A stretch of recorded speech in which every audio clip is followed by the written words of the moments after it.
28th of July 2026, FIFA published a media release. The headline was development funding, over $10 billion for football worldwide. Within a day, European football's governing body was reported to have called an emergency meeting of its federations. Walking out of FIFA competitions was reportedly among the options discussed. Further down the same page, FIFA wants the commercial machine around its tournaments moved into a new company, initial equity valuation, $20 billion, and a minority stake sold. UEFA's statement ends, word for word. The soul and governance of football are not assets to trade, especially with zero transparency as to who gains financially. None of us are the owners of football. It is not FIFA's to sell. Nothing sold, nothing paid, nothing voted on. So, what has football gone to war over? The correction the headline skipped. FIFA is not selling the World Cup and not selling itself. In FIFA's own words, this is a new FIFA-owned and controlled subsidiary consolidating FIFA's commercial and event operations, broadcast, sponsorship, ticketing, licensing.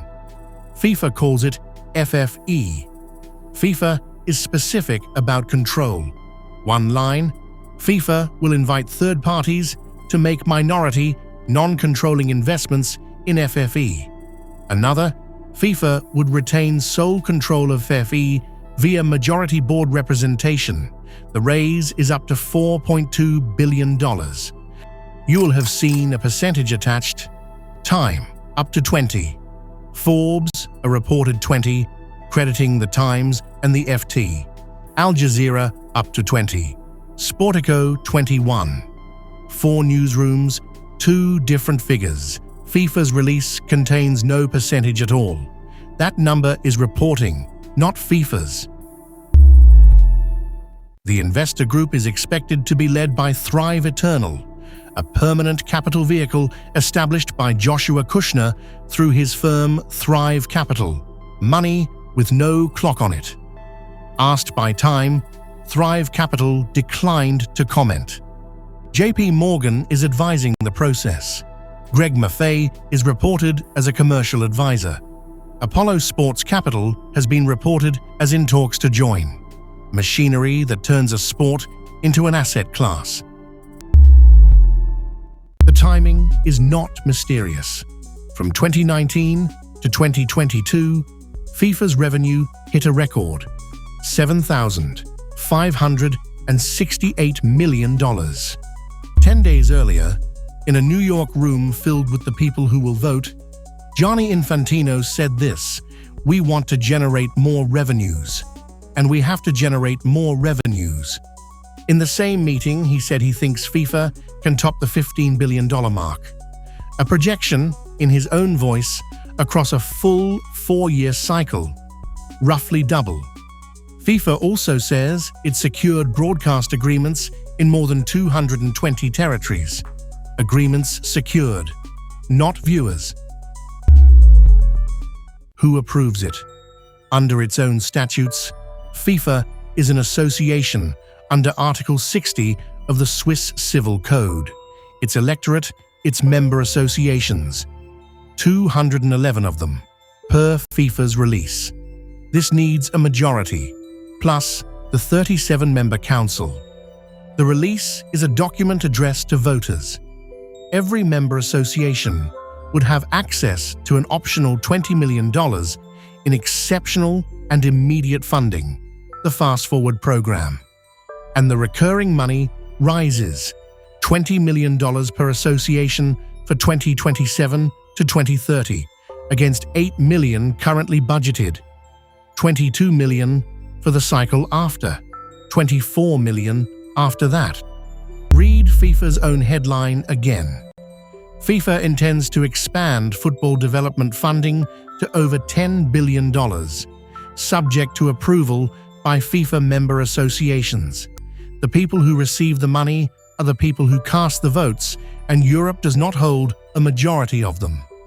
Forward funding always went to those associations. What changes is the size. Now take FIFA's case seriously. 1. Control. FIFA will invite third parties to make minority, non-controlling investments in FFE.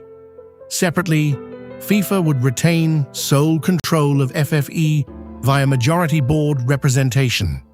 Both are FIFA's words. 2. Authority. FIFA would retain sole control of FFE and exclusive authority over football governance, competitions, match calendar, and all regulatory and sporting decisions. Verbatim again. What is for sale is not the fixture list. 3. Process. The release is not a decision.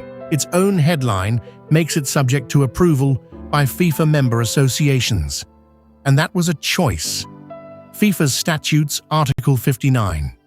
The Council shall decide alone whether these rights shall be utilized exclusively or jointly with a third party or entirely through a third party. 37 people could have settled this. FIFA put it to 211. 4. Money. FIFA says it intends to expand development funding to over $10 billion and has published the per-association figures. And a 5th, made to fortune by a person close to the deal. The anger is not about governance. Money on this scale, reaching associations outside Europe, shifts the game from its European center. A good case. It does not answer the question everybody keeps asking. UEFA's objection is not that investors get votes. UEFA has read the release. Its statement opens like this. This crosses a line that football's governing institutions should never cross. The word owners is a collision. UEFA says, none of us are the owners of football. FIFA's Statutes, Article 59, say the opposite. FIFA, its member associations, and the confederations are the original owners of all of the rights emanating from competitions and other events coming under their respective jurisdiction, without any restrictions as to content, time, place, and law. And not only Europe. The Football Association said it was completely unaware of the proposal. CONCACAF, the Confederation of the Host Nations, said it learned of the matter from media reports and subsequently via a media release, and was deeply concerned by the lack of due process. The first accusation is process, an announcement, not a consultation. The second is incentives. Nobody has to hand an investor a vote for that investor's interests to start mattering. No boycott has been called. No vote has been taken. And European football is reportedly already discussing walking out. Permanent capital is still capital. It earns a return with no deadline.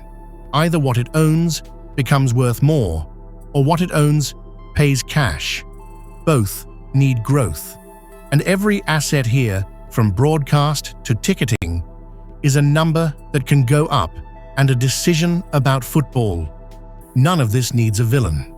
FIFA says every benefit goes back into football and may mean it completely, but a minority investor's return does not come from FIFA's intentions.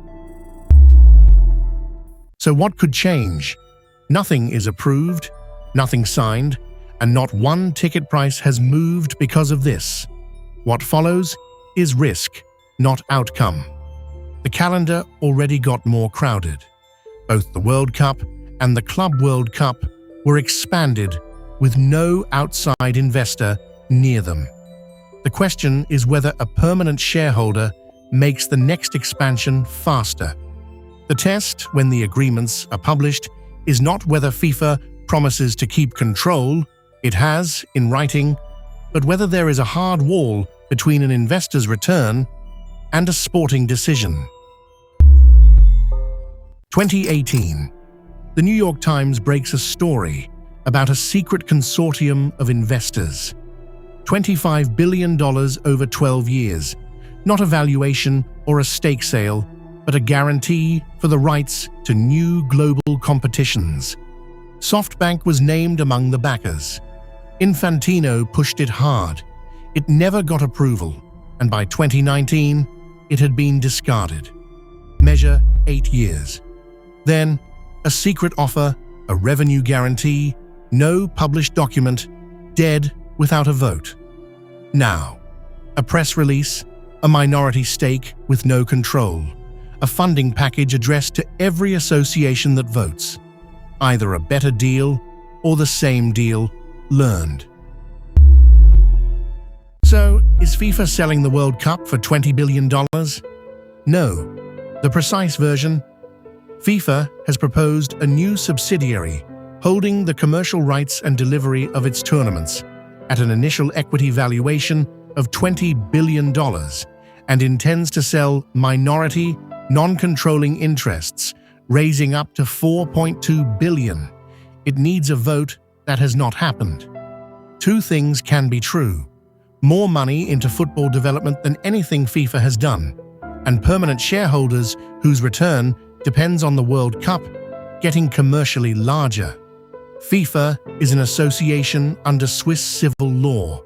Its first stated objective in its own statutes to improve the game of football constantly and promote it globally in the light of its unifying educational, cultural, and humanitarian values, particularly through youth and development programs. It is now also the proposed parent of a $20 billion subsidiary. 211 associations have been asked to decide. Reporting says they have until the 19th of September. The trophy was never for sale. What is on the table is a minority share of the machine that pays for it, and 211 people have not answered. Here is the question I cannot settle. Development on that scale has to be paid for. A permanent outside shareholder or a smaller game in most of the world? Which do you take? Tell me below. New stories every week.